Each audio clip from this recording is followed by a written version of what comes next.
Salam Lumbungin, sahabat-sahabat Lumbungin yang ada di Indonesia. Perkenalkan, saya Jamaluddin Dengabu, merupakan penggerak pertanian organik di Desa Kanrapia, Kecamatan Tombolopao, Kabupaten Goa, Sulawesi Selatan.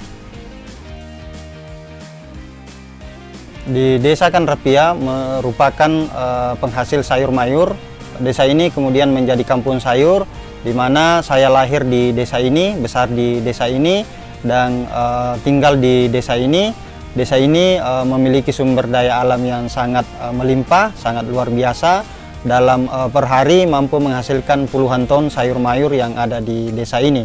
Nah, di desa inilah kemudian menjadi sebuah upaya, dan bagaimana kemudian saya bersama dengan teman-teman pemuda yang ada di desa ini untuk bersama-sama kemudian mendirikan sebuah wadah yang bernama Rumah Korang. Rumah Korang ini adalah merupakan wadah gerakan cerdas anak petani, di mana kita ingin pertanian benar-benar bisa maju, mandiri, dan modern. Seperti halnya apa yang senantiasa disuarakan oleh Bapak Menteri Pertanian Republik Indonesia, Bapak Syahrul Yassin Limpo. Bagaimana pertanian bisa mandiri, modern, dan anak-anak muda kemudian tertarik dengan pertanian. Latar belakang pendidikan saya sendiri, saya kemudian melanjutkan pendidikan saya karena saya ingin memperlihatkan kepada anak-anak muda petani bahwa anak petani juga harus berpendidikan.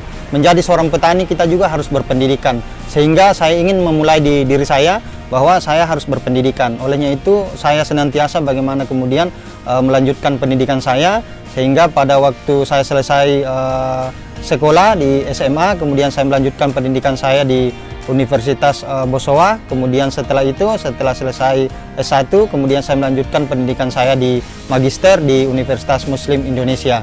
Dengan tujuan bagaimana kemudian kita sebagai anak muda, kita harus berpendidikan, kita sebagai petani, kita juga harus berpendidikan. Karena di mana era digital, era teknologi, tentu pertanian membutuhkan tangan-tangan anak muda yang kemudian bisa menggerakkan gerakan-gerakan pertanian yang jauh lebih menarik dan lebih keren. Selain kami melakukan kegiatan edukasi bagaimana pertanian organik itu bisa berjalan di desa kami, di tempat kami, gerakan literasi ini juga kemudian kami mencoba mengajak masyarakat petani untuk kemudian kami bersama-sama melakukan kegiatan sedekah sayur. Tujuannya adalah bagaimana kemudian lahir petani-petani dermawan yang kemudian ada di tempat kami. Kami juga melakukan pembagian sayur, sedekah sayur kepada dapur umum TNI Polri di beberapa kabupaten kota, dapur umum di Kesatuan Brimopolda Sulsel, ke bencana-bencana yang ada di Mamuju, yang ada di Kabupaten Bantaeng, Jeneponto. Jadi kami melakukan kegiatan sedekah sayur ini bukan hanya di panti saja, tetapi kami juga melakukan sedekah sayur ke pondok pesantren, bencana alam, bencana kebakaran, dapur-dapur umum, yang hingga hari ini di mana ketika kita jumlah secara keseluruhan hasil donasi dari masyarakat petani itu sudah mencapai sekitar 100 ton lebih sayur-sayur yang terkumpul, kemudian kita distribusikan ke beberapa tempat yang saya sebutkan tadi. Dari program ini kemudian kami melakukan minimal 1 kali 1 bulan. Jadi program ini minimal kami lakukan 1 kali 1 bulan. Tetapi ketika donasi sayur atau banyak penyumbang yang kemudian ingin melakukan sumbangan sayur, maka kita bisa melakukan program ini 2 kali 3 kali dalam 1 bulannya.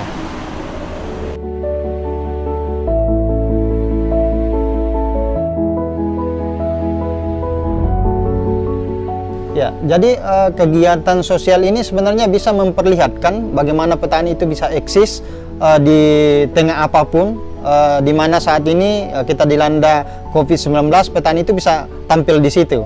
Yang kemudian selanjutnya adalah petani ini bisa lahir sebagai petani dermawan.